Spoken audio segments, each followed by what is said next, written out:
Listo.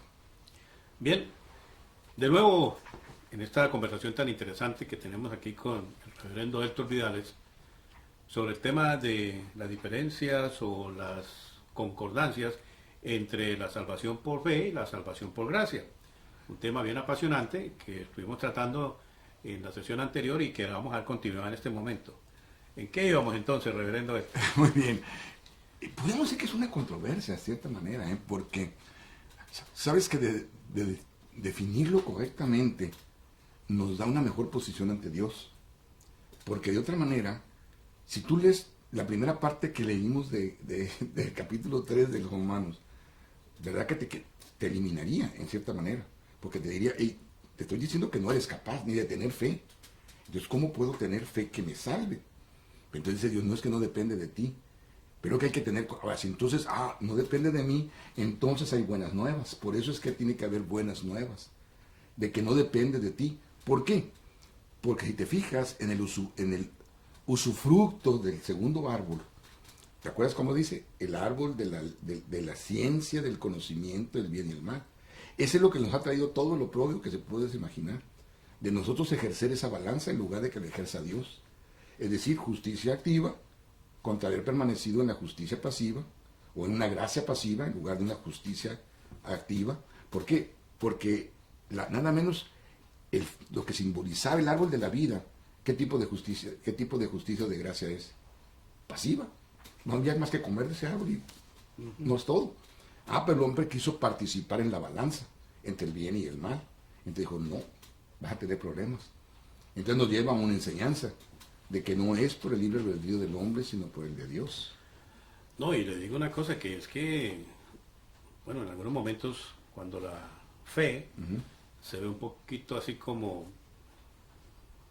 disminuida y genera una situación de duda Sí. que produce un temor acerca de que no siento la fe. Ándale, exactamente. Y eso no me hace sentir seguro de mi salvación.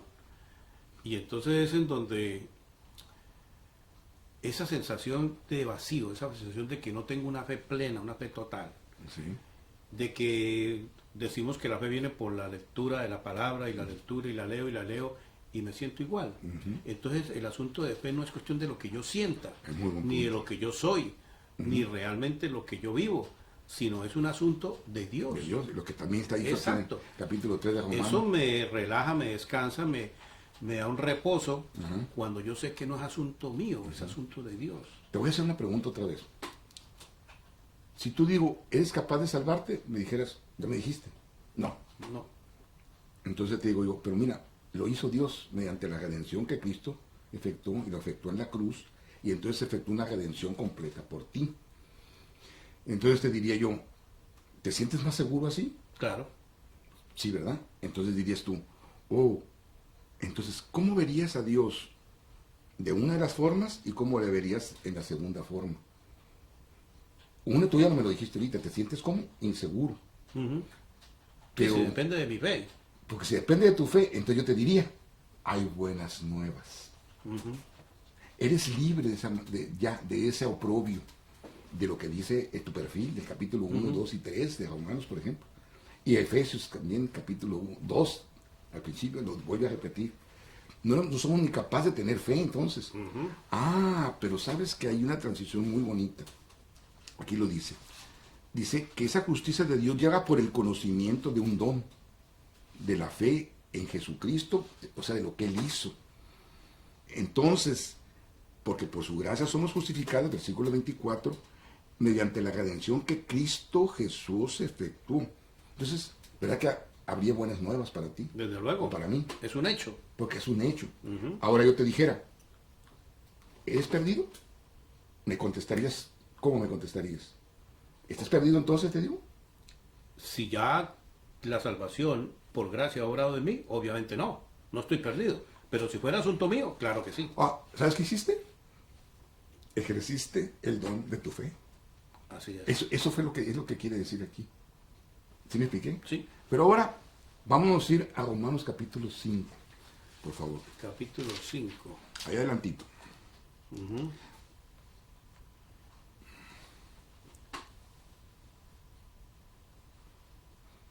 Ok. Fíjate, el capítulo 5 empieza con la misma controversia del entendimiento de la palabra fe del 3. En consecuencia, ya que hemos sido justificados mediante la fe, tenemos paz con Dios por medio de nuestro Señor Jesucristo. Entonces, la fe no quiere decir entonces que es nuestra, porque es por medio de lo que hizo Jesucristo. Pero ¿qué tal si la fe le cambiamos Jesucristo? Fíjate que queda paralelo, como se acostumbraba a escribir. En consecuencia, ya que hemos sido justificados por Cristo, tenemos paz con Dios por medio de nuestro Señor Jesucristo. ¿Me va siguiendo? Sí. Ahora, también por medio de Él, pero mediante la fe tenemos acceso a esa gracia, el conocimiento, para mantenernos firmes. Así que nos regocijamos en la esperanza de alcanzar la gloria de Dios. Y no solo esto, sino también en nuestros sufrimientos, porque sabemos que el sufrimiento produce perseverancia, la perseverancia entereza de carácter, la entereza de carácter de esperanza.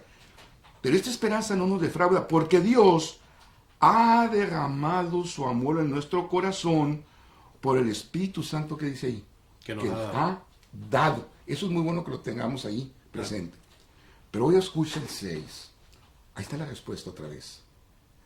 A la verdad, como éramos incapaces de salvarnos, en el tiempo señalado, Cristo murió por los malvados. Ya vimos quiénes somos los malvados. Sí. Todos. Todos.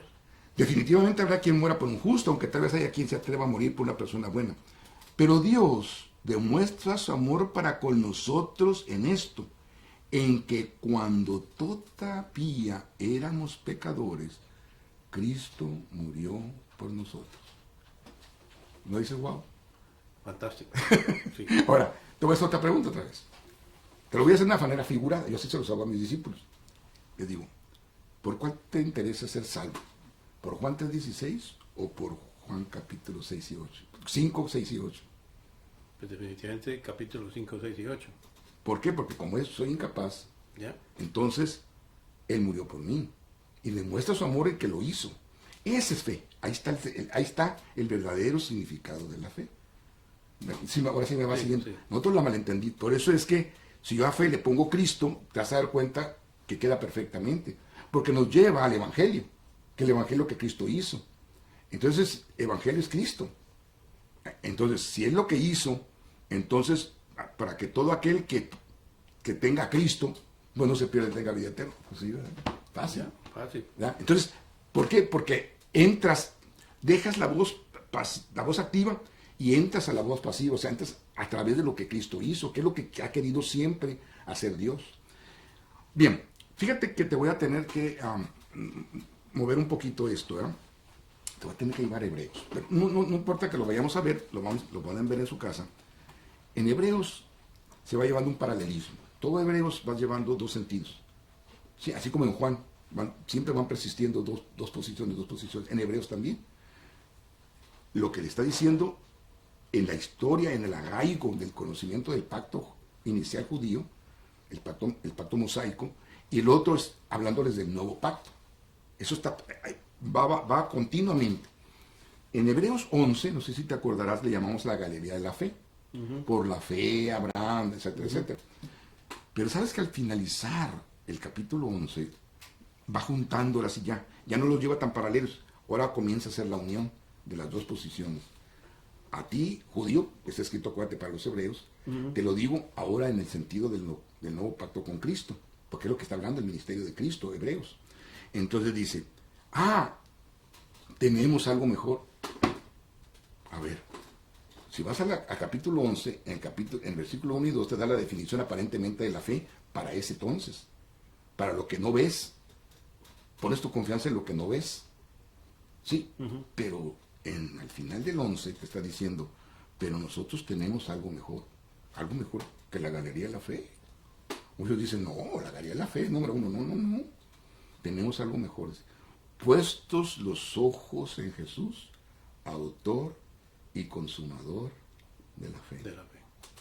Entonces la fe no es algo que nosotros producimos, sino que se inicia y se termina en Cristo. Es que la fe es Cristo. Exactamente. Si tú me dijeras esa pregunta, ¿podría cambiar la palabra fe por Cristo? Cámbiala y te va a dar resultado completamente.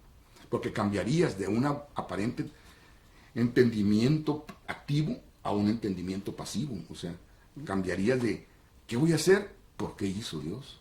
¿Ya? Porque fíjate, también yo comento esto cuando doy estudios, principalmente cuando me hacen preguntas difíciles. Y les digo, mira, hay que ser claros. Nadie que vaya a entrar al reino de los cielos va a ser ni siquiera con una tiza de corrupción. Tiene que ser perfecto, como Cristo. Suena duro, ¿eh? ¿Ya? Por lo tanto, es lo que Cristo quiso hacer con la ley, para poder decir, oh, necesito un ayo, o necesito un instructor. Pero ¿sabes ¿sabes lo que dice el apóstol Pablo? No, necesitamos un sustituto. Más allá. Es algo todavía más allá, que nos haga posible de que cuando vamos al cielo, entonces no dependa de lo que nosotros somos, sino de lo que Él hizo Él. Más bien yo diría de lo que Él es. Más allá todavía. Más allá de lo que hizo. Por eso inclusive te quisiera decir, no te vas a sentir mal, ¿verdad? Ni en los que estamos escuchando. El paso el paso, dijéramos, del crecimiento cristiano es pasar de lo que Cristo da, que está correcto. Él quiere que te encuentres con lo que Él te da, pero para que llegues a través del sentido mesiánico a lo que Él es. ¿Me expliqué? ¿Ya? Entonces, fíjate, sí es cierto, yo te quiero dar, no tienes porque no pides. ¿Sí? El Espíritu Santo hace la petición por ti con gemidos indecibles, pero la madurez cristiana es cuando tú vas de lo que Él te da a lo que Él es. Aquí lo puedes inclusive alabar, pero hay una sola forma en que lo puedes adorar. Lo puedes alabar por lo que te dio, por lo que nos da, por lo que hizo, por la redención, por la creación, pero cuando lo adoras, cuando lo pasas a lo que Él es, entonces lo adoras. Entonces sí lo adoras. Sí me va siguiendo. Correcto. ¿Por qué? Porque y eso significa, vamos diciendo, la gracia pasiva. ¿Qué te parece si dejamos una pregunta pendiente? ¿Cuál sería? En el capítulo 7 está esa pregunta. Lo vamos a estudiar. No lo vamos a ver mucho porque la que más interesa es la parte final del capítulo 7, cuando Pablo, fíjate, ya pasó por el 1, por el 2, por el 3, por el 4, por el 5, por el 6. Y cuando llega al 7, que acuérdate que la Biblia no está escrita en capítulos ni versículos, se escribieron 1000 años después, él hace una pregunta. El mismo Pablo dice, ¿quién entonces me podrá librar de este cuerpo de perdición? Entonces, la respuesta sería la fe. Si seguimos mal usando que la salvación es por la fe, ¿sí me expliqué? Sí. Entonces hay que respondernos esa pregunta, ¿te parece bien? Magnífico. ¿Quién nos puede librar como a Pablo? Que él lo pregunta, fíjense, ya cuando está el gran Pablo, entonces pregunta, ¿quién nos puede librar de este cuerpo de perdición?